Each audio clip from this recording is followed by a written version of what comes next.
Greetings everyone, and welcome to part 55 of Twilight Princess. Yep, here we go again. It's off to get another soul, and in order to do so, we have to once again fight a Phantom Zant.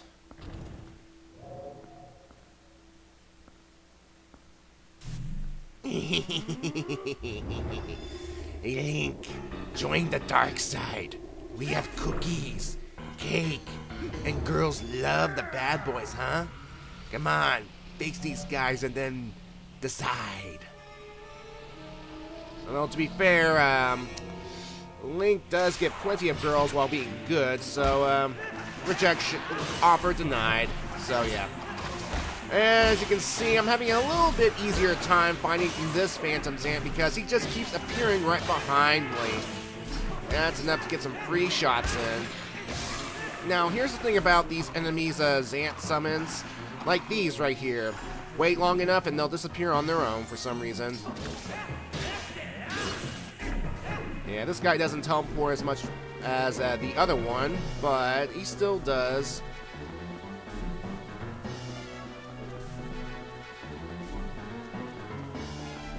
There we go. And, yep, that's Phantom Zant. That's it. And once again, the hologram explodes into black fog.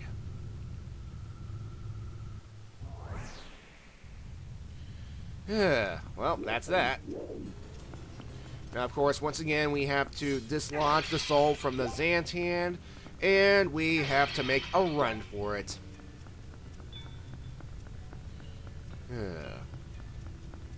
You know, now, the biggest advice I can give you while dealing with these sections is to just ignore the enemies, just put the soul into the slot, and just run. Run, run, run, and claw shot the soul back to you, so that it cannot get into the hands of the Zant enemy.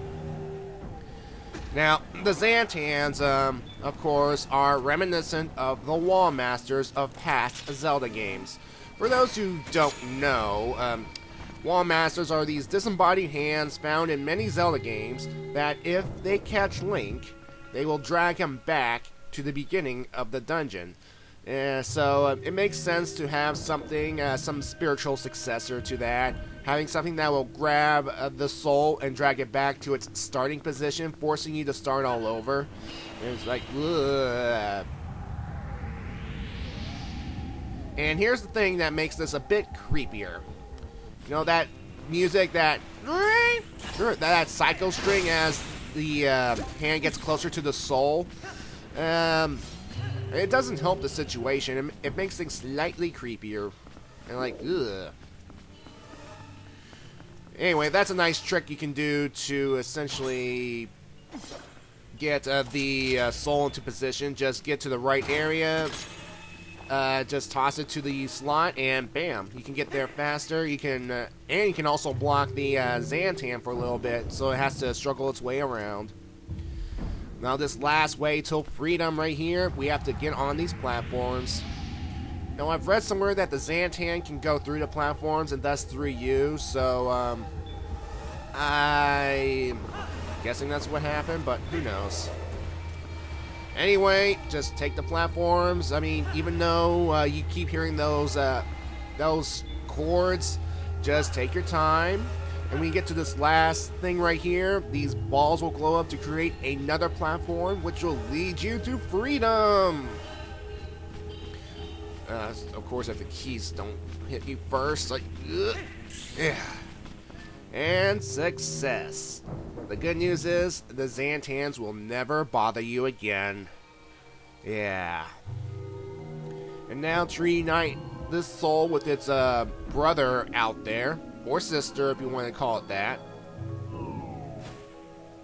And yay, we've helped another citizen of Midna.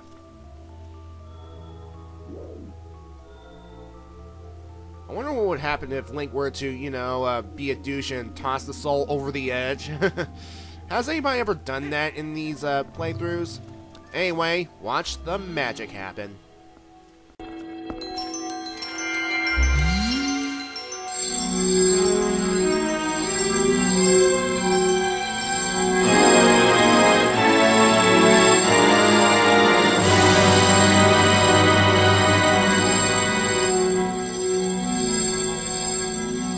Say an Bob. Oops, fiddle you.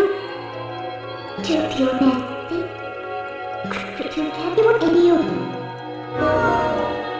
That's right, the Master Sword has been upgraded to the Light Sword. Not lightsaber, Light Sword. Although, to be fair, when Link pulls out the sword, it emits this nice old hum. So, take that what you will.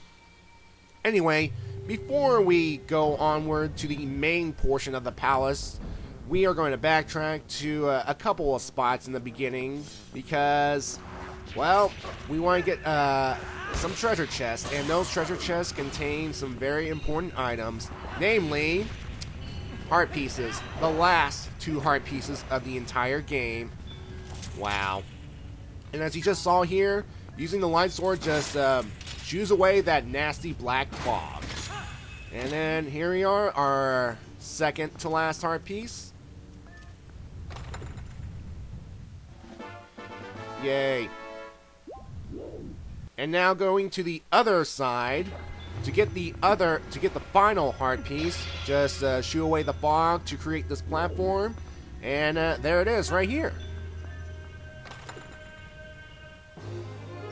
We did it. Our last heart piece. We now have 19 hearts. 19 hearts? So where is heart number 20? Guess who has it? Anyway, here is a treasure chest that contains some money if you want it. Yay, 50 rupees.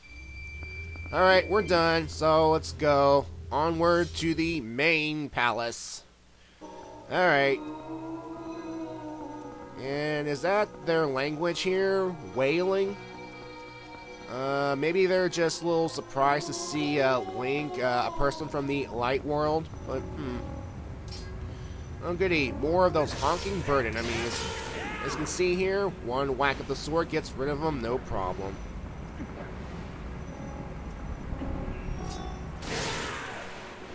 Yeah, gotta love that super spin attack that the Hero of Time taught us. Now, I do like how, as you go between the outside and the inside of this place, that the music changes. I mean, there's still that background beat, but there's also the mood that, I mean, you're inside and it gets this dark, ominous mood, and you're outside, it's like all peaceful, tranquil, all nice. Yeah, I kind of like that. I kind of like the musical change. In fact, I like all the music in this game and any other video game. Well, most video games. Anyway, just shoo away the fog, and what we are going to do is take these balls right here and place them on the slots. No, they're not souls. They're just soul substitutes. Uh-oh. Whew. That was close. Just remember, once we touch the fog, it's back to being a wolf. So yeah, just shoo away enough of the black fog here so that we can reveal this slot, so we can place this ball on that side, and it will create us a set of stairs. So what happened to the souls that we took outside? Well, other than giving Link a sword power, I'm assuming they were they went back to where they came from before Xanta stole them, because if you've noticed, some of the citizens of the Twilight Realm, I didn't even use the soul on them, and yet they're back to being normal after that whole, you know, light sword thingamabobber reveal. Alright, yeah, hit the switch and ride this holographic platform to the other side. Yep.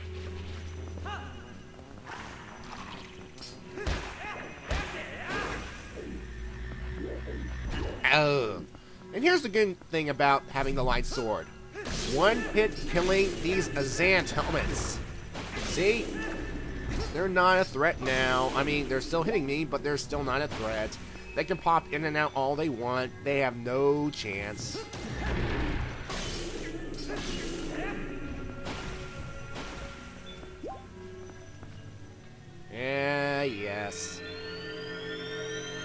And this thing can also one-hit a bunch of other shadow creatures, as you'll see in this video. Alright, let's get the small key. Yep, that's a small key. Yeah, from this point onward, any treasure chest we get is either... it's a key. Either a small key or the boss key. Alright, spin attack these 3 switches, and... yeah, onward we go. It's kind of strange now. You have to hit 1 switch to activate 1 platform, and 3 to activate another. It's video game logic at its finest.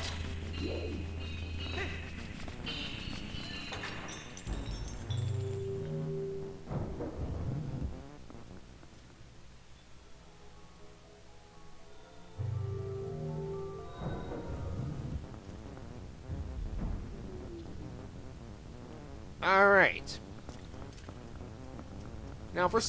Now, behind this black fog is another key that we need to get. There are more of those honking bird enemies. Ugh. Still annoying. Uh-oh. Whew! That was close.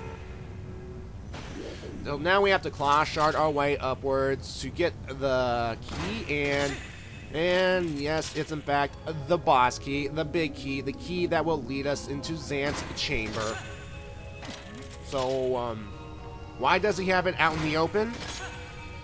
I'm guessing he's bound to the rules of Zelda bosses. You must have the boss key at a certain location, and to have the hero at least try to get it, or something.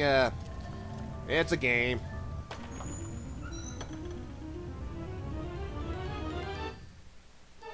Yay! Alright. We're not done with this area yet. In order to move on, there is a locked door, and we need to get a small key. And the way to get the small key in this area, it's kind of ridiculous if you think about it. What we have to do here is we have to activate another glowing platform. Oh, but first, look at this. 1 hit kill for the Shadow Beast. Yep, another one of Midna's people dead. Alright, as I was saying, there are 2 glowing orbs that we need to create platforms, right? No harm, no foul. And we need to ride the platform over to the other side, a place that we cannot get to otherwise. And that's where a Xant head will be waiting for us. We kill that Xant head, more Xant heads will appear in this main area right here. We have to kill all of them in order to get that small key. And that's just ridiculous, in my opinion. That's just like, ugh. But that's the way the game's programmed. Now, for some reason, this section, I don't know why, it reminds me of Kingdom Hearts. You know, the world that was that section, especially all those platforms and those bottomless pits and all those floaty chunks of land everywhere. It kind of has that kind of vibe to it for some reason. It reminds me of that every time I see this place now. All it needs is that creepy music. That, whatchamacallit, that Hollow Bastion? Yeah, no. Yeah, I'm thinking of the wrong game, or... okay. It's Hollow Bastion and World That Never Was from the Kingdom Hearts series. I'm thinking of both of them. Okay, so sue me. I got these end of the world places mixed up or something. You know what I mean? It reminds me of Kingdom Hearts overall. So.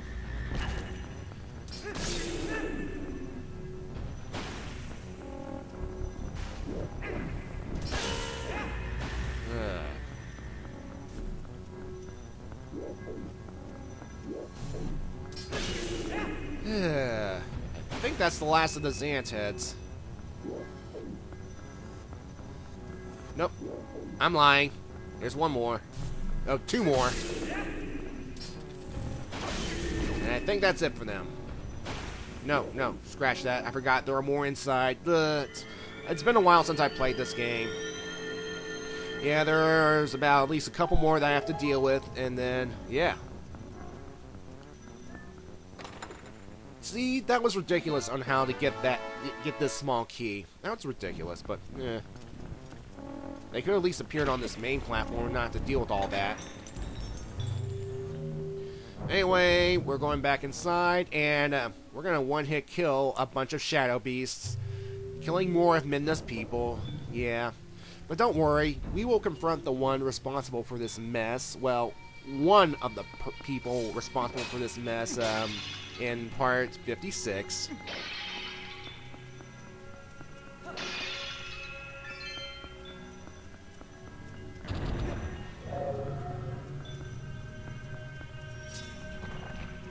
See? Dead. Alright. Anyway, folks, I'll see you then. Wait. As soon as I strike all these platforms, that is. Alright, there we go. See you then. Bye now.